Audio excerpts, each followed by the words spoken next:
little girl went, I'm so sorry, I'm so embarrassed. Yeah. It was a disgusting. And then I got out. I got to her place. I opened the back door for her, and there's this little girl kind of sitting in a puddle of vomit, and she was so nice, and she said, "Oh, I'm so sorry. What do I owe you?" And I charged her the puke fee, of course. And if you're nice, whatever. Okay, I've been there. I never tab, but I've puked a lot. Right. Yeah, and but this one guy. He didn't even puke that much, but I'm not. Your puke. If I have to touch your puke, we're gonna have a conversation about money, And I mean, it wasn't even a handful of puke. It was on a vinyl seat. I was like, I've been there, man. And I'm like, he was such a dick. I gave him like a paper. I got some shop towels or something disposable, not even cloth, like paper towels of some kind. And I gave him a couple of handfuls. I had his credit card in my hand before then too, and because he was gonna pay for the ride. But he was kind of getting sick in the back, and I looked at it, and I was going to have mercy on him. I'm like, it was really nothing. I'm like, man, I'm not going to touch it, dude. If you clean it up, I could be a dick, but I'm not going to. If you clean it up, I won't charge you. And he's like, fuck you, man. And I'm like, will do. It's 100. It should be 150. Yeah. It's 100 plus the fare, and then I threw his credit card out on the freeway when I left. Instead of Yeah, well, shit. I've lost my share of shit. Well, I lost a guitar once being drunk, man. I left a guitar behind. I've lost 2 cars, and because I don't remember where I parked them, never saw them again. So I sympathize. But if you're gonna be a dick about it, you're not in the right car for that. I'll be And then shit puked all over my arm, and kind of cool at first. I was like, I have to charge you for, because it happens. It does happen. It happens about once a month on average, and into a bitch, and I said something snarky to kind of put her in her place. So I'm like, listen, you have to be. And she's like, well, you don't have to be a dick about it. I'm like, you just puked on me. You're fucking hell. That sounds like something a drunk bitch would say.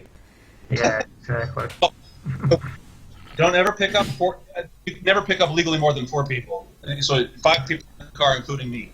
The worst fares on earth are the single-sex groups. Never pick up 4 chicks. Never pick up 4 dudes. I kicked 4 girls in their party dresses on a dark corner in Austin. It wasn't like, and because they were just bitches. I mean, unbelievable bitches. And they claimed, they were fucking with my hair, and I'm like, I can't take it.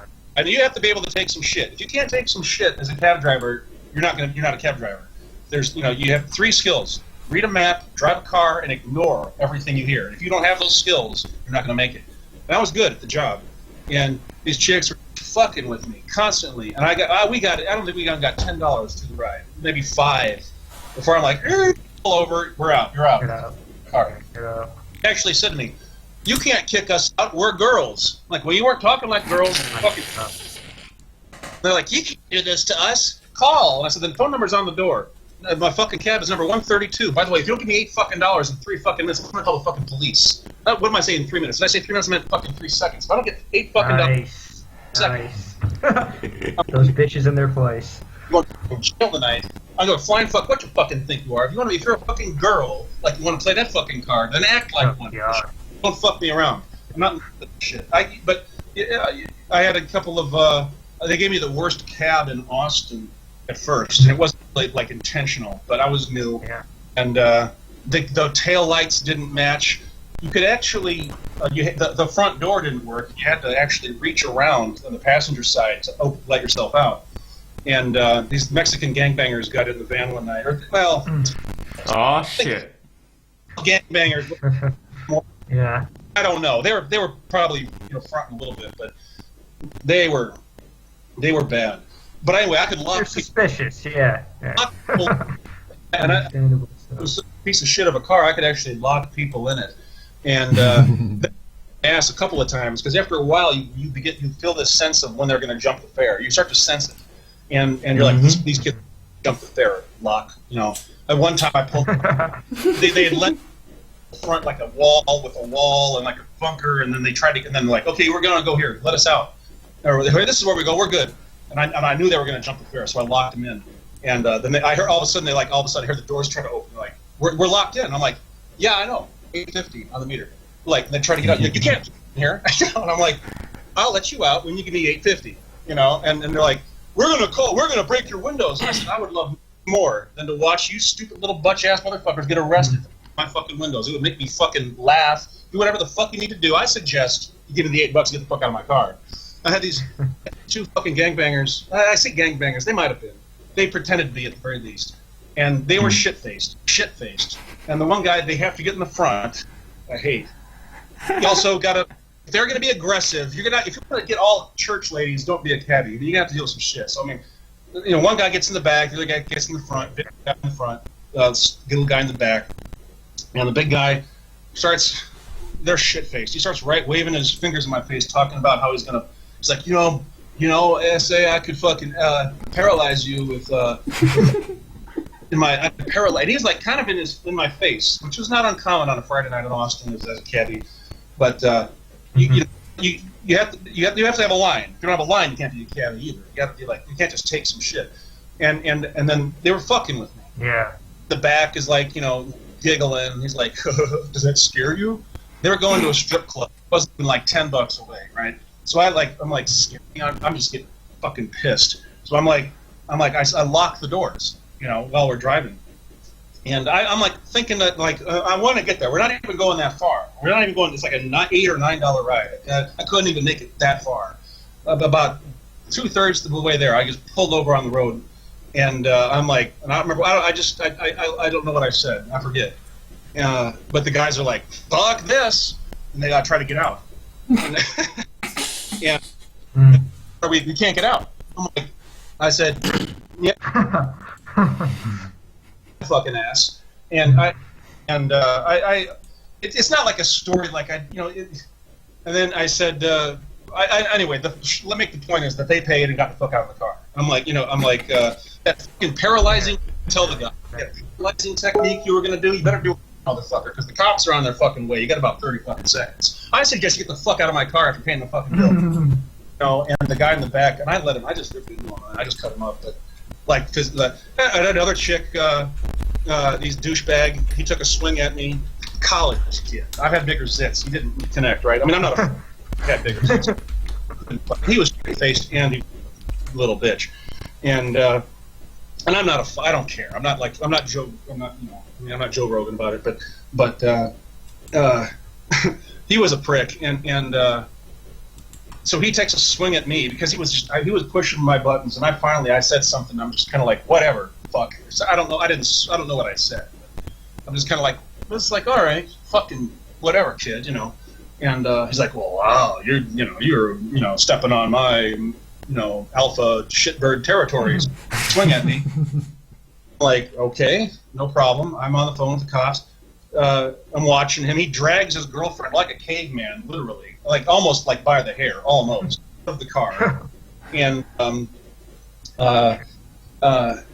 they go off, and I make note of his clothes, and I'm not leaving. I'm waiting for the cops to show up. And I made the call, and all of a sudden I look in the mirror, and the girl is running back toward the cab, and so I'm like, well, okay, I'll lock the doors. She gets in. He's behind her. I like running behind her. I lock the doors after she gets in. He's like banging on the window, like, we gotta get the fuck out of here. We gotta get the fuck out of here. And she's like, go, just go. And I'm like, no, you'll be fine. The cops will be here in about a minute. You know, they come pretty quick for cabs. And I'm like, you'll be fine. The guy's going down. But he's like, I'll give you $100 if you just freaking. And I'm like, okay, so. And she's like, and she ended up giving me $100 to call the cops off, which. I'm like, yeah, I don't feel like I don't, and because I've had bigger zits. Made $100, yeah. Yeah, it actually did kind of ruin my night though, because the was stressful, and it took me off the road for a couple hours, so it wasn't just like a bonus. I mean, it was like I was pissed off, and I'm like, and that's not a good way to go out because you're going to end up with problems, dealing with people, but yeah. You have to deal with a lot of shit. Yeah. The cool thing about being a cabbie is that you don't have to be cool. I mean, I had, I had a couple of fares that would pay me because I'd let them smoke in the car, and I had a rich guy, well, upper middle class, it's prosperous, better word. He was about $40 away one way, and he called me because I let him smoke in the cab. So, and he'd always tip me in weed. He'd pay the full fare and then tip me in like a bag with a weed, like not just like a joint, but like a bag of weed. and he got embarrassed. He never called me because he got embarrassed one time because he puked all over the front seat of my car. I would go out of my way to pick this up. I would drive by people to pick him up because so he called me because he liked me and I liked him for obvious reasons. And again after he puked, he's like 45 or 50 at the time, and maybe 50, and so he was like a professional guy, adult guy, but at one time I had my last fare of the night. It was a snowstorm in Austin, of all things. It was actually hard to drive. I grew up in the Midwest, so I know how to drive in the snow. And I was working that. Yeah. Well, yeah, they don't drive in the southern climates so much. But though depends. The weather is off. Well, it's funny, in like the desert Arizona or Southern California and stuff, and they think they're cold if they're not hot. It's actually yeah. they're in. Really is.